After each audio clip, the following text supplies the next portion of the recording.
Early in the morning ay nagising na nga kami ni Musumi na masama nga ang panahon at lagi ngang umuulan dito sa amin. Suspended din nga ang mga klase dahil nga sa laging pag-ulan at wala ngang tigil. At syempre dahil pagkaaga-aga nga ay nagkape na muna nga ako. Hindi na rin kasi ako nagluluto sa agahan at kami lang naman ni Musumi. At madalas itong si Musumi ay naggagatas pa nga at ito ay nagdedede pa. Ito rin na agahan ko ay ito yung binalot sa amin sa may birthday yan. Sobrang sarap nga nito at masarap din nga itong partneran ng kape. Simula nung umalis ako kila mama ay nasanay na rin nga akong magkape kahit hindi nga ako pala kape. At dito rin sa pinag-i-stayan nga namin ni Musumi ay damang-dama mo na nga talaga ang lamig nga ng hangin. Pero bago nga nipuan, may nanganipo palan magkaun. At dahil wala din nga kami masyadong kapitbahay ay damang-dama nga talaga dito ang lamig nga ng hangin. Wala nga kami ditong aircon pero sobrang lamig na nga talaga at magde-December na nga. At pagkatapos ko rin magkape ay eto naghanda na nga ako ng isasaing namin para nga po sa tanghalian. Tinanghali na rin nga kami ng gising dahil nga sa sobrang lamig ng panahon. Pagkatapos ko rin nga magsalang ng kanin ay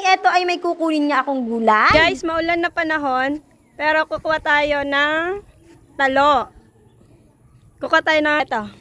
Gagawin nating torta. At dahil madaming gulay din dito ay hindi na nga kami bibili at ito na lang ang uulamin namin for today's videos. At dito rin ay pinipili ko lang din yung mga malalaki. Nagbihis lang nga ako at magluluto na nga ako ng aming ulam. Dahil wala rin kaming ihawan kaya dito na lang din ako nag-ihaw. At ito rin ay medyo madami-dami at ang matitira ay pwede rin namin panggabihan. Pagkatapos ko rin mabalatan, eto na at nagtotorta na nga po ako.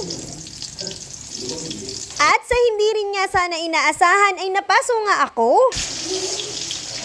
Pero syempre, tuloy lang ang pagluluto na may kasamang pagmamahal.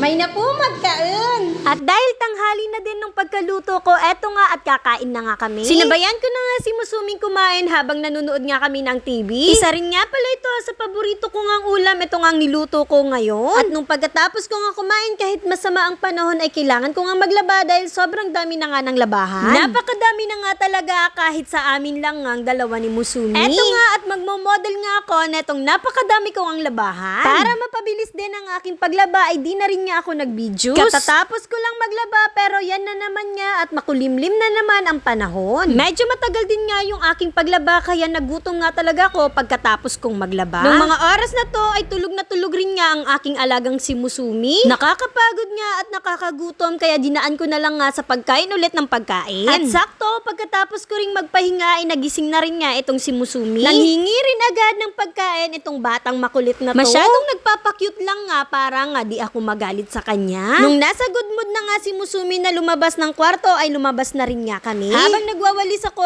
itong si Musumi ay masyadong nagpapakyut nga. Ay inda raw, malakadirat talagang igin.